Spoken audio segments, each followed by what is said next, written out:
we can't just let them get away with this. And it was like walking through, I don't know, some dystopian landscape, dystopian nightmare of a landscape. I'm kind of speechless at that in a way. It's, we'll throw a load of money at it.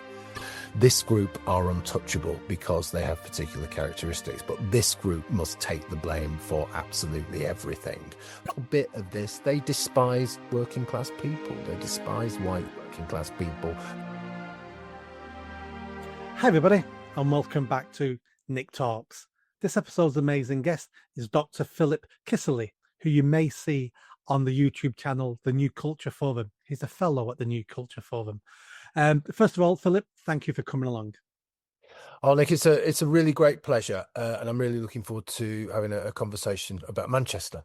Yes, absolutely. So I reached out to you a few days ago. You'd put a tweet out saying you're walking through Manchester and basically what a shithole. It's, you're from Bury, which is next to Manchester. Things have changed, and I thought I need to have a chat with Philip about this. So I reached out and graciously said you'd come on the chat. Tell me about that tweet. What was you doing, and why did you feel the need to share that thought? I should probably just say that like I say, I'm from Bury originally. So I grew up in Tottington actually, which is just, on the outskirts of Bury, but moved to Prestwich and have always been very much involved in the Manchester scene. I was part of the Manchester music scene in the 80s and 90s. I lectured at the University of Manchester. I took 3 degrees at the University of Manchester. So I'm very much part of Manchester. I've written and researched about Manchester a lot. I made a film in Manchester. So I've done quite a lot of stuff. And I see myself, although I live away now because of work, I see myself very much as going home. And that's essentially what I was doing. I was going to see my mum, who lived in Prestwich, had the day with her and was just going back home on the train and walked through the city centre. This was Bank Holiday Monday. We're recording this on the Friday afterwards. And it was like walking through, I don't know, some dystopian landscape, dystopian nightmare of a landscape. You've got all the really multi-million pound flats and there's lots of money there, but on the ground, on the streets, I was just walking from Victoria to Piccadilly, and there were like marauding gangs of Asian lads, all hooded in black tracksuits. There were just lots and lots of homeless people lurching around, dead in the eyes. All of a similar demographic, actually, all of our demographic, kind of white working class men, basically, of a particular age. There was some women as well, and there was a woman defecating in a doorway. And I just walked through this.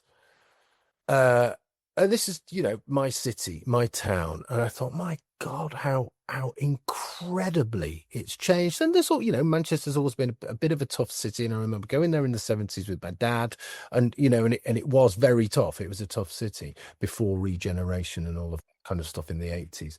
But I thought, this is just terrible. Manchester is suffering massively. Primarily, I would say the root cause of all of that is mass immigration. Okay, because I think from mass immigration, you get massive population swell.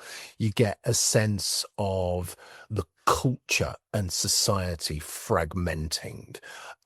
You get pressure on all the basic services. Okay, so housing, education, welfare, all of that. Okay, and you get a sense of balkanization as well. It's almost, I've been thinking quite a lot about civil war lately. So what a great conversation to have. But we've got all of the conditions for that kind of thing. All of those things that I've just said are essentially conditions for civil war and very belligerent particular groups. And I just couldn't help thinking about that as I was walking through the town centre. So I tweeted about it because I was actually quite upset. Oh God, this is my town. And the tweet kind of went viral. It's had just short of 1 million views, and lots and lots of people were agreeing with me. People from Manchester were saying, yeah, that's exactly right. That's what we see. And it's so tragic and it's so sad. And so that's essentially the story around the tweet. Yeah, and that's why I reached out to you. I'm not sure if you know, but let me give you a little bit about on my background. So I worked for Manchester Council for a decade. 2 of those years, I was in charge of Manchester city centre in terms of reducing crime and antisocial behaviour. I was based in the old Bootle Street police station, and that was my job. And then more recently, I've stood to be mayor of Greater Manchester. And obviously, a lot of that work and a lot of the profile is around Manchester city centre. So I know this extremely well. Mass migration has put a heavy strain on all our cities and many of our towns.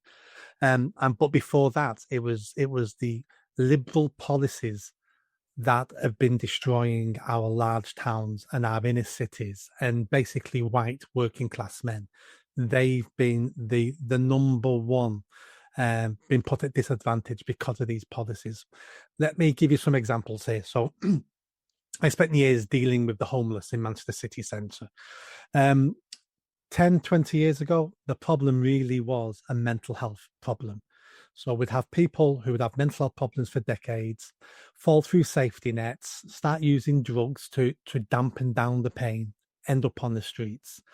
And the council basically would offer them very little services. And it'd be take it or leave it. This is what we can do for you, take it or leave it. Roll on to today. 70-80% of the homeless people on the streets in Manchester city centre today weren't even born in the country, because we're importing people now to live on the streets. Did you see all the tents in St Albert Square? Yeah, I've seen them. Yeah, I've seen them before. Yeah. All of them, asylum seekers, immigrants, and what they're doing is they're pressurizing the council to give them housing. So they turn up, they've got leave to remain now. So initially, when you're asylum seeker, you're given a 4-star hotel. Once you're given leave to remain, the free hotels stop. And then you're sent to a council to say the council will deal with you now. So they turn up at Manchester because Manchester's a soft touch and everyone knows it's a soft touch. So they turn up, camp outside the town hall until they're given what they want to be given. So it's a new blackmail. They're saying to the council, we're going to give you bad publicity until you house us. And the second you house us, another 30 will turn up and they'll do exactly the same sort of thing. Same thing happening in Glasgow as well.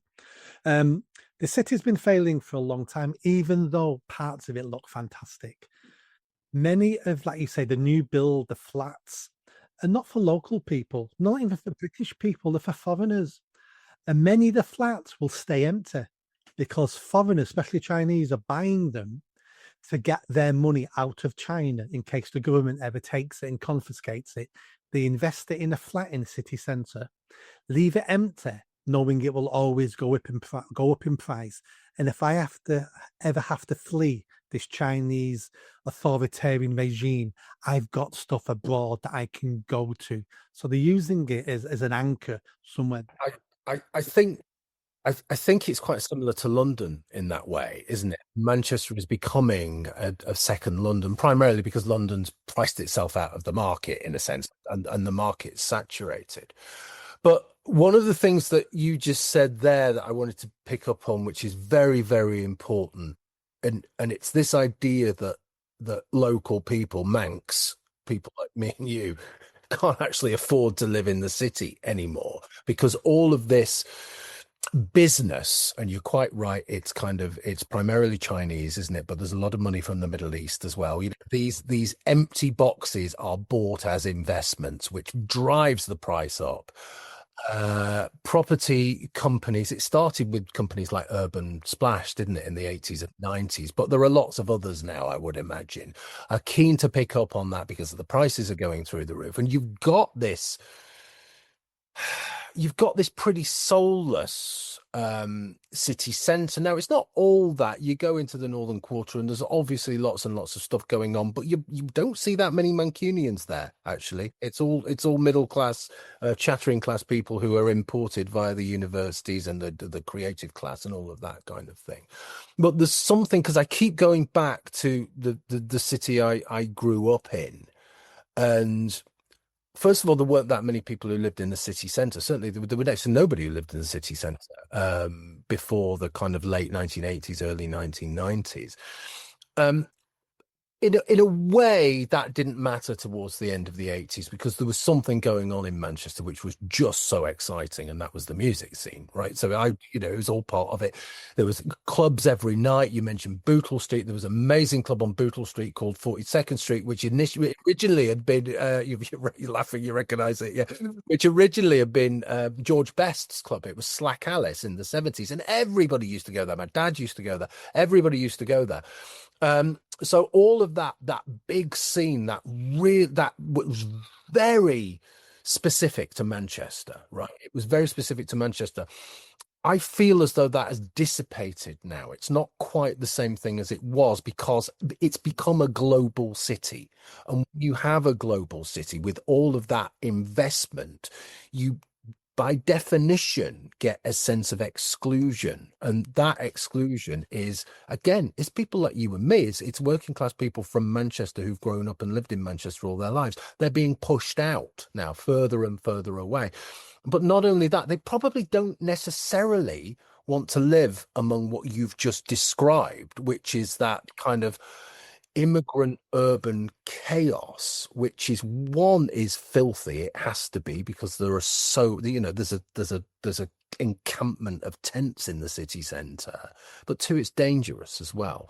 And we might talk about this a little bit later on, but the kinds of people we're importing, it's the same thing again all over the country. We're importing people with no skills, who can't speak English, who are primarily male, who are from cultures that are really not compatible with a very sophisticated, very fast-moving culture like Manchester's cultural life and city centre.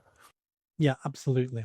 I've done a lot of work on the streets across Greater Manchester, working with kids, stopping them getting involved in crime and antisocial behaviour. The amount of conversations I've had with them, trying to explain how education is important because there's jobs in the city centre, really good paying jobs, and the amount of kids who basically say to me, "City centre's not for me. I don't belong in the city centre." It's shocking. Because they don't see it as theirs. They see it as they don't understand why they don't see it as theirs. But you've just hit the nail on the head. It's an international city. They don't see it for local people, and it isn't for local people. Most of the jobs aren't for local people, for Manx or people in Greater Manchester. People commute in. All the businesses are owned by people from Cheshire. Most of the people living in the city centre, lots of them are foreigners. And so why would a local person from my old estate or the Anton estate in Longsight, why would people there think the city centre is for them? When I was growing up in the 70s and 80s, the city centre was mine. Yeah, exactly. In the city centre, I went every night, clubbing, pubs, meeting girls, shopping, socialising. It's not the same now. It was the same. I mean, I'm saying this because we're probably about the same age, and I was doing all of that stuff. I was playing in a band and going to clubs every night, and it was not only was it mine, it was the center of the universe for a while, because it drove music, it drove style, it drove culture, and that culture for quite a short time helped shape the city centre. There was a moment in the late 70s, early 80s when things started really changing really fast, and you thought, God, this is just amazing to be here. You had Morrissey and the Smiths, you had all of that Manchester music. There was just a feeling as though it was, you don't want to be in London, you want to be here, and that can't last forever because you become a victim of your own success, actually, because people just pour in, okay, and it kind of dilutes what is brilliant about the place. But it's not just that, it's something else, and it's politics, isn't it? And more than anybody, because you've worked at all levels, but you've also worked on the ground. You've been on the streets, you've worked with kids, and the impact that dreadful policy, that dreadful decisions, that idea that we have to have an immigration open door policy, and if you question it for 1 second, you are racist. You're a literal Nazi. If you do any of that, there is no conversation to be had. And now, in a way, it's too late. The planes crashed into the mountain. Our cities and our towns are becoming completely and utterly dysfunctional. Right. So you've got Manchester and you've got Leeds, which are the big centres, but you've also got places like Huddersfield um, Bolton, and various other places around Yorkshire and Lancashire,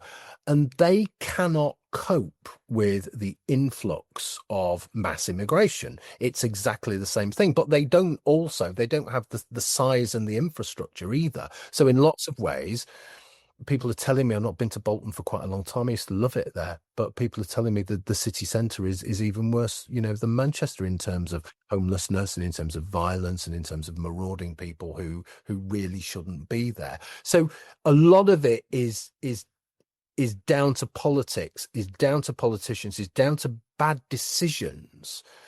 And I don't know. I mean, one of the things that I keep thinking about is that we can't just let them get away with this. We can't just let them just keep quiet about it. Well, one, they keep quiet about it. Two, they say it's not happened. We're imagining it. It's the same as it ever was. Manchester, great. Or three, they say something like, "Well, I always had quiet reservations about mass immigration, and I was all quite." Oh, well, too late, right? We need to hold you to account. You've done this to our culture, and I'm not quite sure how we're going to bring it back. We need a political earthquake, don't we? We need huge change, and we need some British versions of Donald Trump. And hopefully, those people are coming through now. We may not know their names yet, but hopefully, they're coming through. Let me give you two examples about why the city centre is in the state it's in. So here's two proper examples that I worked on. So do you know the Manchester Library? Yep, and next to the Town Hall extension, the little pathway that cuts through, I think it's called the Library Pass. It's now got a glass dome building next to it and stuff. The reason why that was built, that glass dome building, was to cut that passage off, because over a couple of years we had so many lone females at night being raped in that little walkway, and the culprits were always foreign men.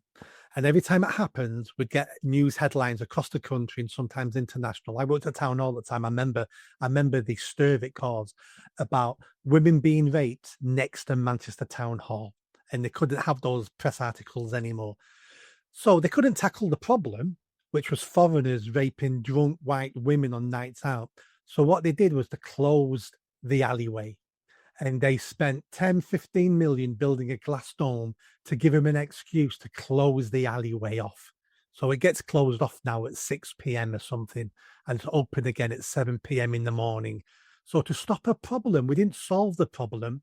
We just moved the rape to another street that wasn't next to the town hall, so it doesn't embarrass the local councillors.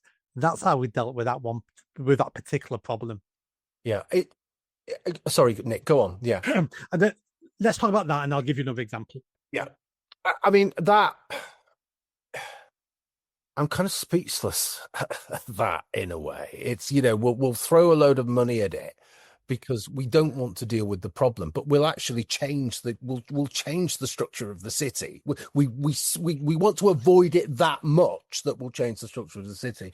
And this is what we're seeing on a broader level, isn't it? At all levels, because like you're talking about foreign men raping women. Okay, at New Culture Forum, we've just made a film about this, actually, presented by Alex Phillips in our Heresy series. And if viewers haven't seen it, do watch it, because it is incredibly hard-hitting. It's a very simple film, and it's all about stats, because the data is in now, right? And we can see in terms of prosecutions that people from places like Afghanistan, Albania, all of those places, it's off the scale in terms of sex crimes, right? People just don't want to deal with it, right? And so what they do is they try to kind of put the problem on other groups. And the classic example is that that recent drama Adolescence. Right? Yeah, you heard us say that. It's not strictly about that's about murder, but it's not a million miles away, right? This is what they do. So the villain is a white working class boy from a functioning white working class family, a family that is functioning and together. And the evidence is completely the opposite. Okay. It's the opposite of everything that those characters are.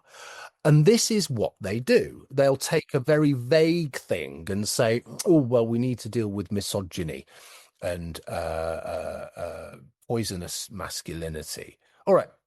Where's the poisonous masculinity? Is it stockbrokers from Surrey, or is it working class plumbers from Gorton? No, it isn't, actually. It's a very specific demographic who aren't born here, who treat women as second class citizens, who think that they can rape and abuse white working class children because they're white working class children, and they will not deal with it. We know about the supposedly there were some local inquiries about the Pakistani rape gangs. That never happened. You know, we didn't have a national inquiry. Then there were local inquiries. Now we're not even going to have local inquiries. Oh, we're going to do. We'll just let them spend it bespokely, and let's just put it away.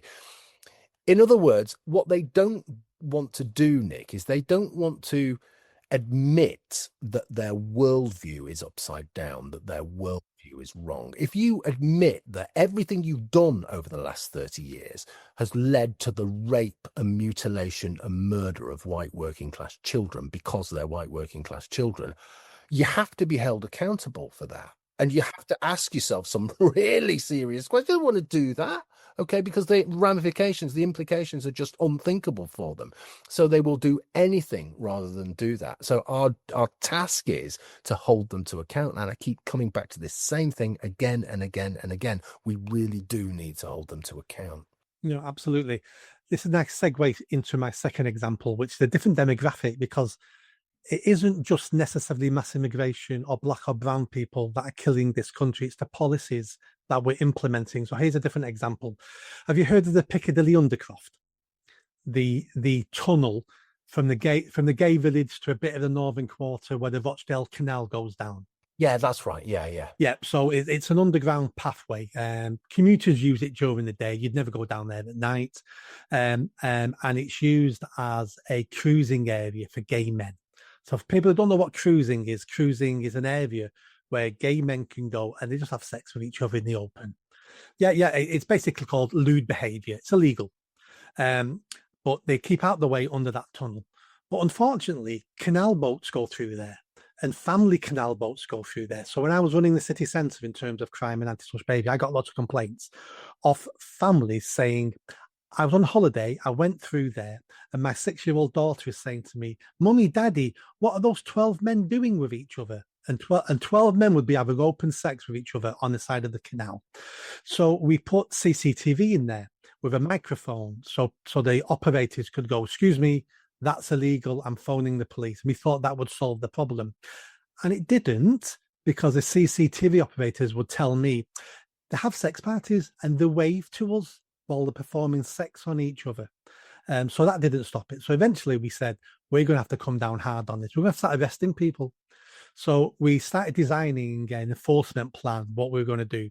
Then someone found out and went, right, well, first of all, you need to engage with the gay community. You can't just go down arresting gay people. That could be homophobic. So when we spent a year engaging the gay community, we went to Pride, we had stalls asking people about it. 99% of people, gay people we spoke to, said, that's disgusting what goes on down there. It needs to stop. So eventually we had all the evidence we needed that we're not homophobic.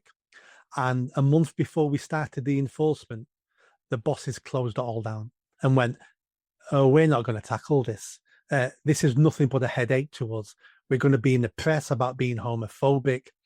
And that's when I said, excuse me, what you're saying now is there's 2 laws in this country. So if you're gay, you can do certain things that a straight person would be arrested for. And they went, Nick, quiet. It doesn't work like that, But they ended up closing it all down. So we did no enforcement because gay men are allowed to have open sex, group sex in Manchester City Centre in front of children. And it's not illegal in Manchester City Centre. That was the message to send out. It's an extraordinary example, but I'm not surprised by it at all because of all the reasons you've just said. Because once you go down that route, and we started going down this route, I don't know, 20 years ago, of identity politics, that zero-sum game of identity politics of this group are untouchable because they have particular characteristics, but this group must take the blame for absolutely everything, then you get the social cohesion begins to break down, right? And I you could see that kind of 10 years ago, right? But now, after, oh, come on, right? After Me Too, after BLM, after lockdown, where everyone went crazy, after trans, and now after bloody Hamas, for God's sake, you know what I mean? We see hate marches through the city centres every Saturday.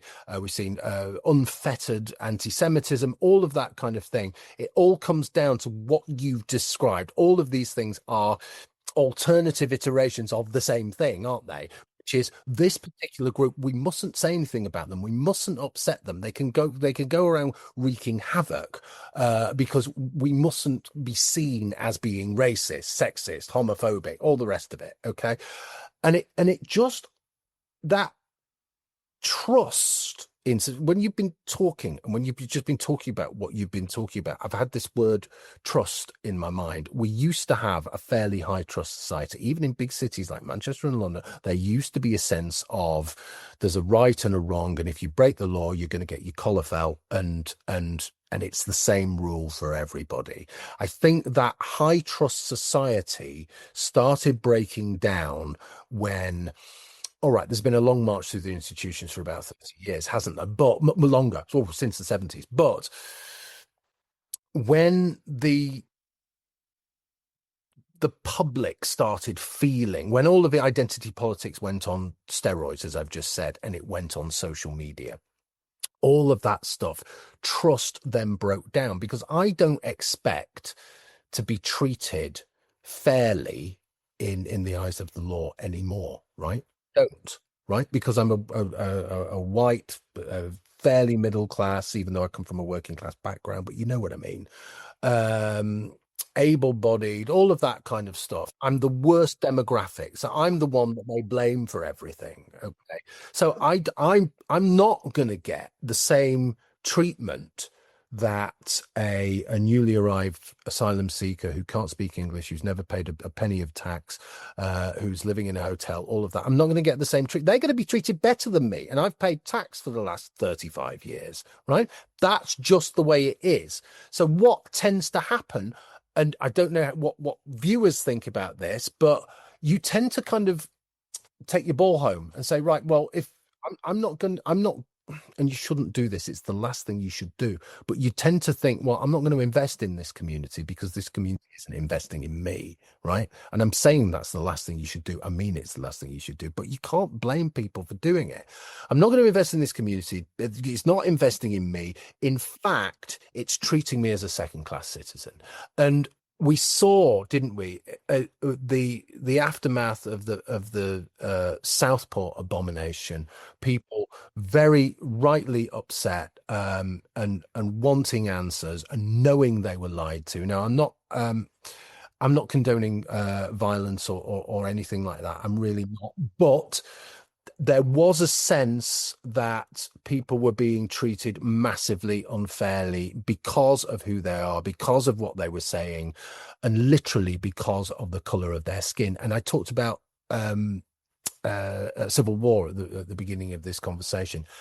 This is another reason why we're heading to the foothills, low levels of civil war, civil unrest, massive distrust of everybody, cities breaking down, and so on and so forth, because people like me cannot feel confident that they will be treated fairly, and taxpayers feel as though they're being disproportionately punished. It's just the worst situation, and it's extremely worrying. It is. I interviewed a gentleman a couple of months ago called Professor David Betts, who's a professor of law. So he's been all over social media recently. We did him on on New Culture Forum as well. Right. So we were discussing, and I came to the conclusion discussing with him that this civil war's already started. We just don't realize it started. And I give him 3 examples. The first one's obvious: Islamic terrorism. So, hundreds of us have been killed over the last couple of decades. Bombs, knives, people tell us, they're going to destroy the country. We can see that.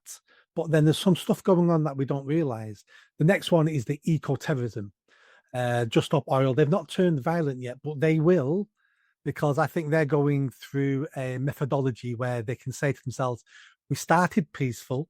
We've tried to do it through democracy. No one listens to us. Nobody wants to change. We're going to have to turn violent. It's their fault for making us turn to violence. The FBI and MI5 were warning about this 2 decades ago, but then the Twin Towers fell and everybody forgot about the eco lunatics because of Islamic terrorism took off. And another one is the Blade Runners in London. We've got citizens now attacking the state, cutting down infrastructure in the state to make a point. It's already started. And I think what's probably going to happen is that the next atrocity, and there's always an atrocity coming, Yeah. I think that will be a lot different next time. I don't think people will be tweeting silly stuff and getting arrested. I think nobody will tweet under their name. People who go on the streets will be masked up next time because they won't be identified, just like Just Stop Oil and Free Palestine always wear masks. Normal people will wear masks now when they go out to protest. And I can see some sort of tit for tat escalation, that another Southport happens. So someone goes out and burns a mosque, which then leads to someone being shot, which then leads to someone planting the bombs. And that can happen within weeks. Bang, bang, bang, bang, bang. And next thing you know, we've got hundreds dead and having the cities in no-go zones. It can happen extremely quickly. Yeah, I mean, I think you're right. For me, this has been going on and bubbling and bubbling and bubbling for, like I say, in terms of being very, very serious for about a decade or so. But for me, it was after October the 7th, that when Hamas invaded Israel, that then, miles and miles on a different continent, but that triggered something in this country, and all of a sudden you kind of knew it was balkanized, and you knew there were so many people in this country that hated the West and hated Britain and hated Jews and all of that kind of stuff.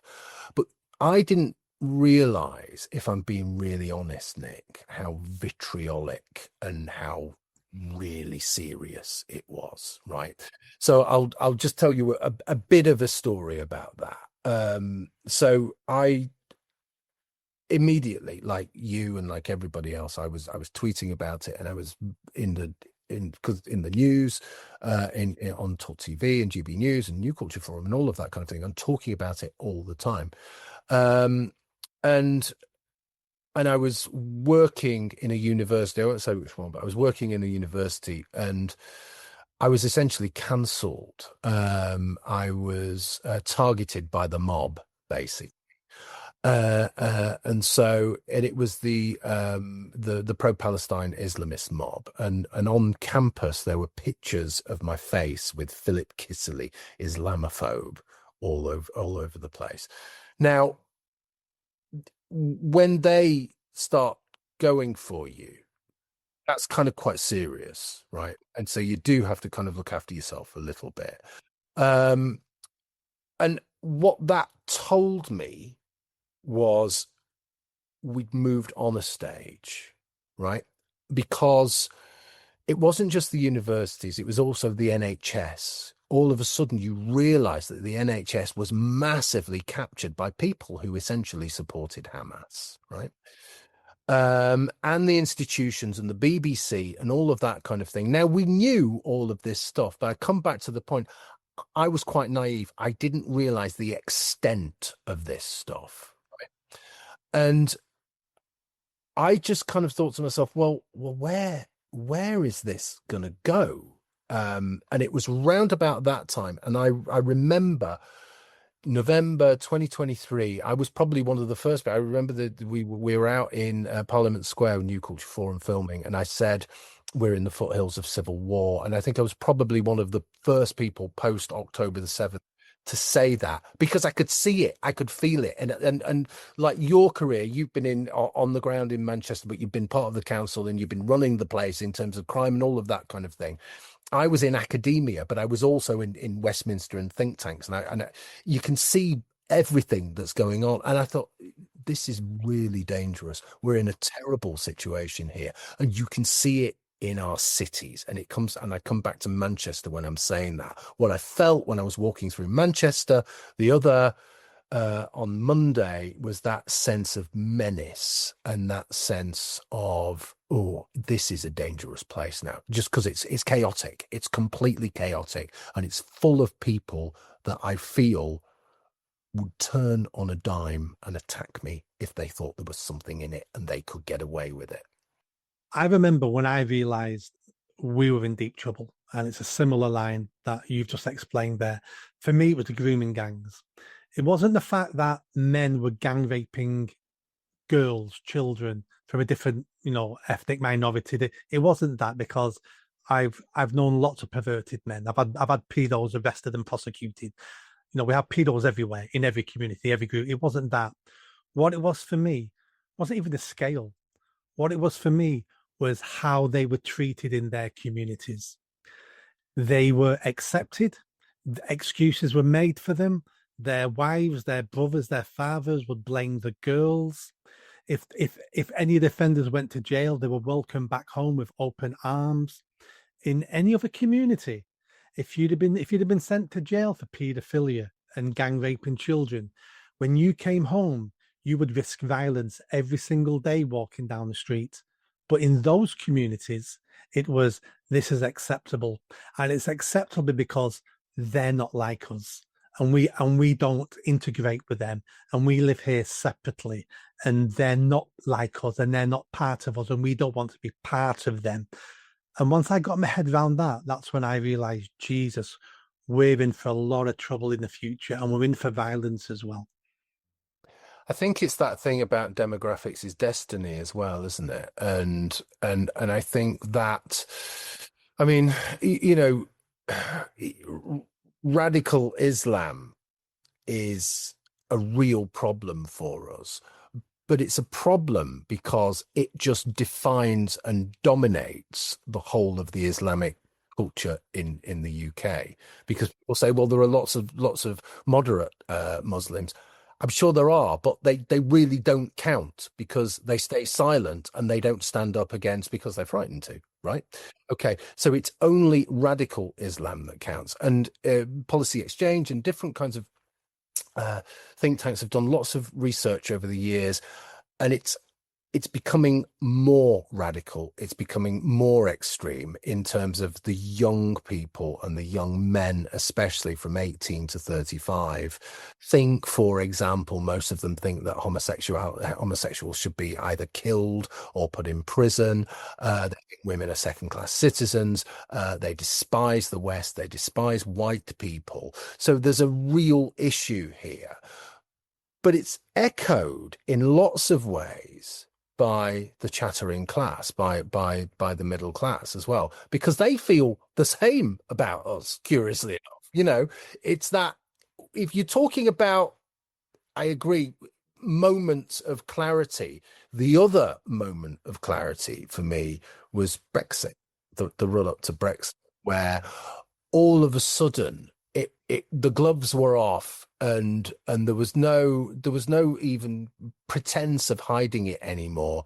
They hated us, right? If you voted Brexit, if you were white, they were calling us gammon, they were calling us stupid, low information, and all of that kind of thing.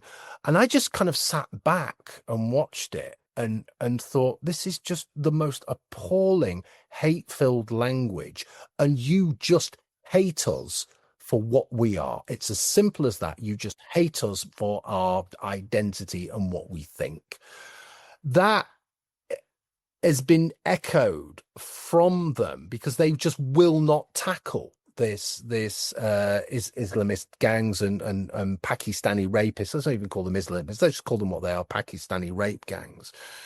because of the stuff that you said before, which is, their worldview, they cannot even begin to kind of tackle their own worldview, even though they must know now it's massively flawed. But actually, it's also, and I'm sure there's a little bit of this, they despise working class people. They despise white working class people who they feel have been left behind, who they feel as though, are uneducated and all of that kind of stuff. And it's that thing.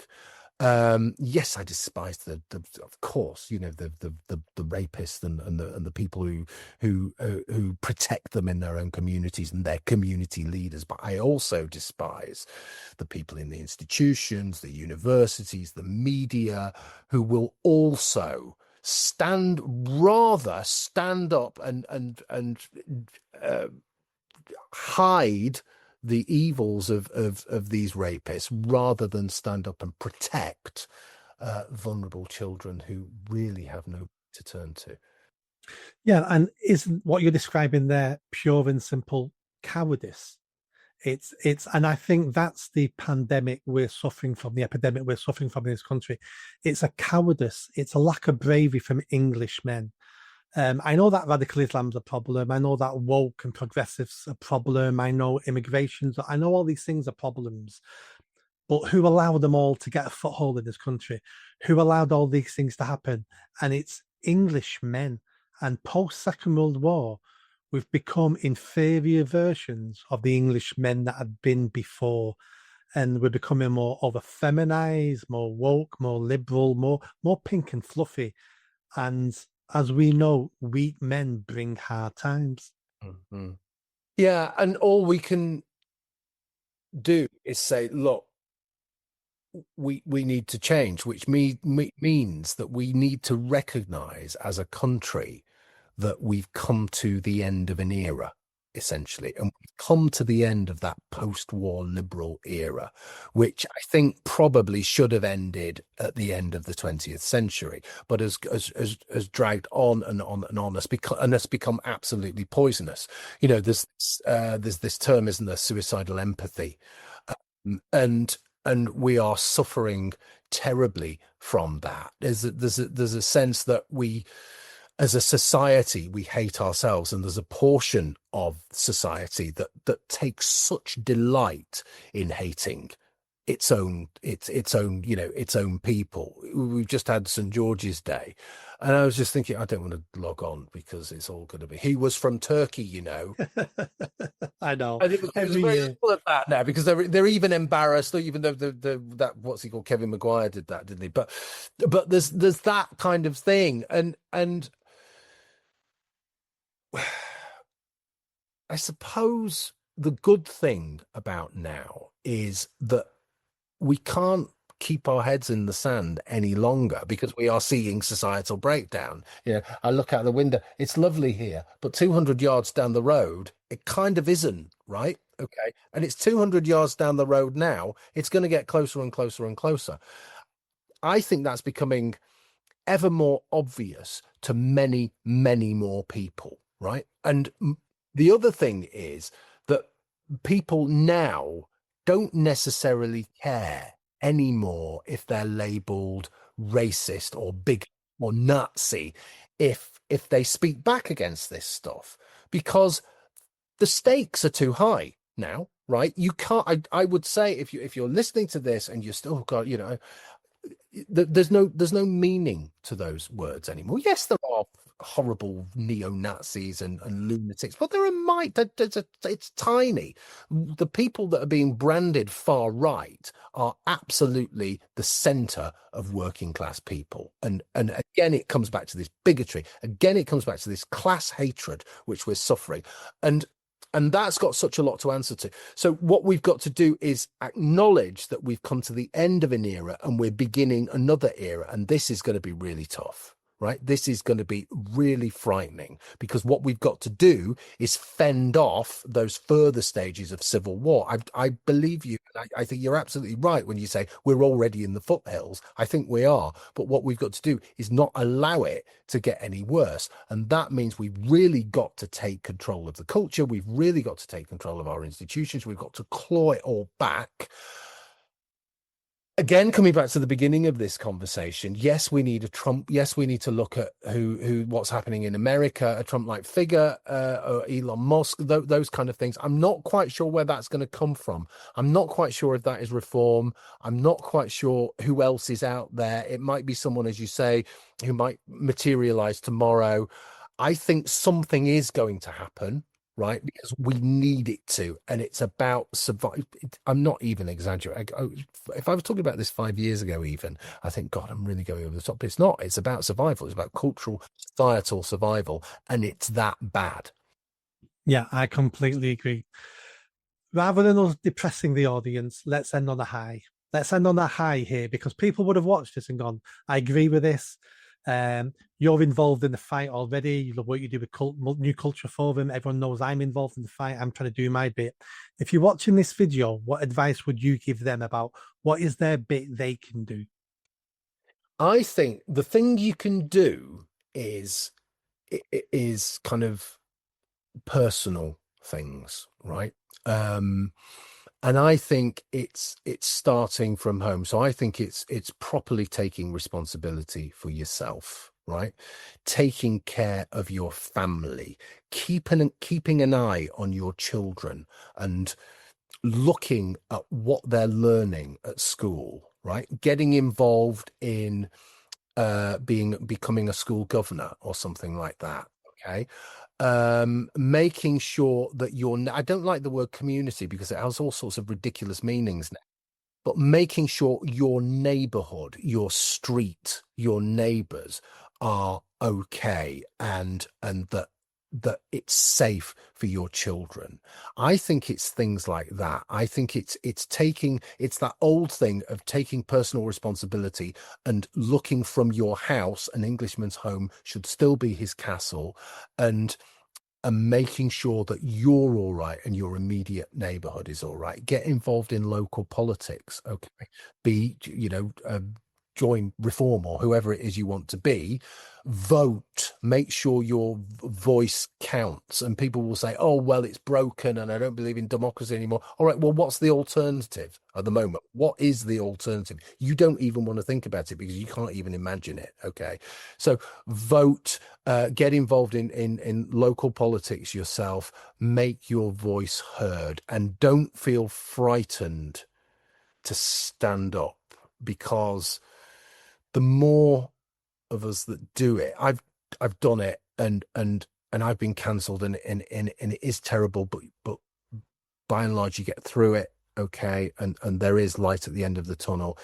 You feel so much better about yourself if you're proactive and positive. So yeah, I think that's the way. That's how we save ourselves. That's what we do. And it comes back to this idea of families and home and small c conservative stuff. I think it's kind of freedom as well and understanding what that freedom is and preserving it. Completely agree. Couldn't have said it better myself. Philip, thank you so much for coming along today, and hopefully we'll catch up again soon at some point. Thanks, Nick. It's been a real pleasure. Thanks very much indeed. Thank you.